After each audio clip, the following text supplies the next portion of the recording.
Hello, good evening, welcome back. This is Crypto Polaris, and my name is Zia.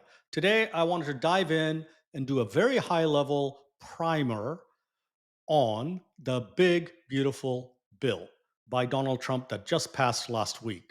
And really, not talk too much about the bill itself, but the implications of the bill as it relates to Bitcoin and crypto. I think it's very important to understand how that is going to impact the Bitcoin market and the crypto market. So I wanted to make the connections here for you. So why don't we dive right in?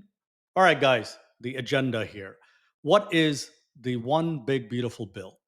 And it is really not about the details of what Congress has done and what Trump has signed, but really how all of these things that you see in red, the permanent tax cut, debt ceiling increase, healthcare, border immigration and defense, how those particularly impact what is going to happen, I believe, in the crypto market.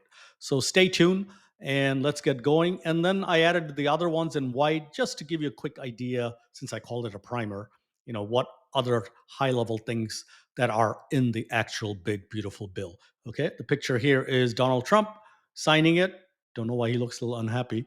He should have been smiling because this is what he really wanted. But look at everybody else smiling big time. All right, let's get to the next slide. Okay, over here, he's trying to smile.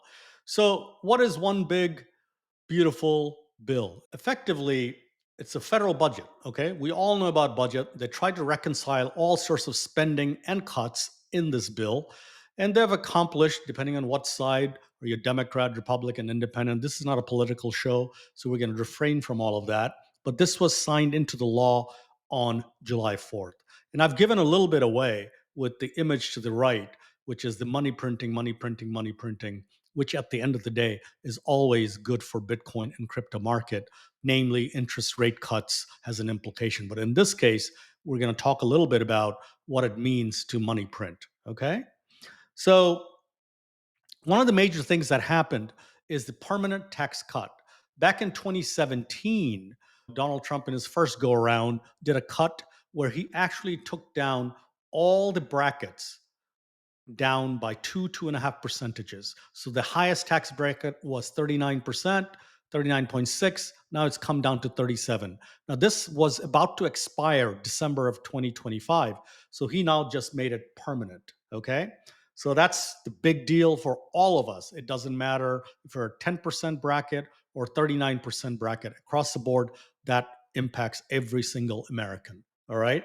At the same time, he has doubled all the standard deductions that we can claim, which is a huge deal. For married, now it's gone to 24. For single, it's $12,000. And then state and local tax deductions, oh my goodness, he raised it all the way up to $40,000 from $10,000. Now, this will expire in 2030, but that's 5 years down the road. And anyone up to $500,000 can claim this. So, what does that mean? That means more money in your pocket. That's really what this means. So, this is a good thing for all of us across the board. Now, the debt ceiling is never good, but America runs on credit. So, debt ceiling over the next 5 years is going to be increased by $5 trillion. Now, that's a lot of dough. And that's why the two images, what I'm trying to tell you is there's going to be more money sloshing around. There's going to be more M2, money printing that's going to happen, which is only good for people that buy crypto and Bitcoin because people buy all of these cryptos with disposable income. And I'm going to show you in a second how those disposable incomes are going to come. Now, obviously, there's a huge economic effect because of this debt ceiling. Supposedly, it's going to stimulate the job growth. Supposedly, it's going to also raise the interest rate. We'll see. We're in uncharted territory. I'm not sure, but I think this year and next year, the interest rates are going down. When they do go down, it's great for Bitcoin. All right. This is the bad side of it. I'm going to stay away from the politics. But in this bill, they have cut about $930 billion for all healthcare related, primarily Medicaid, Medicare, and Affordable Care Act. And you can read through this and you can Google this, but it is going to impact 13 to 17 million Americans over the course of next 10 years, according to the CBO. Okay. I'm not an expert. I'm just putting what's out there, what the CBO is calculating. And also, the other thing they put in here is if you can afford to work, you must work.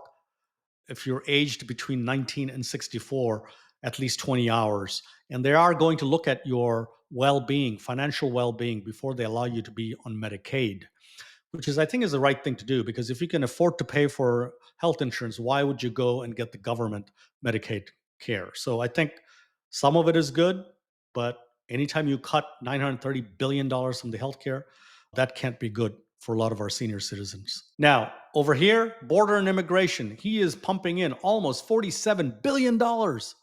And that's going to create a lot of jobs, guys. That's going to create jobs in ICE and all sorts of other related work around border and immigration. That's job creation, job creation, job creation. When you create all these jobs, that's great for economy, and people will buy Bitcoin and cryptos and all of that. So that's why I did the diagram to the right, trying to show a little bit. Same thing on defense. He is pumping another $150 billion into the defense. FAA. This is all new jobs, new equipment, new economy that needs to be created to support all of these things. So this is great for people getting jobs, raises, and what have you, which also ultimately means they will have more money, more people will be working, which is great for Bitcoin and crypto market. Okay. Last but not least, these are some of the other things. You can Google them, but I just wanted to put them out here. That is good. But the second one is the waiter, waitresses, or service industry, where up to $25,000 will not be taxed, which is great. That's only through 2028, but I think this is going to get renewed down the road. But for next 3 years, $25,000 tax free. What do you think people are going to do with that money? They're going to go spend it. They probably, hopefully, will buy Bitcoin and crypto. So, quick way of trying to show you what is going to happen with this big, beautiful bill. Thank you for watching. I really appreciate your time. Give me a like, a subscribe, and comment below. And I look forward to the next episode. Take care and bye bye.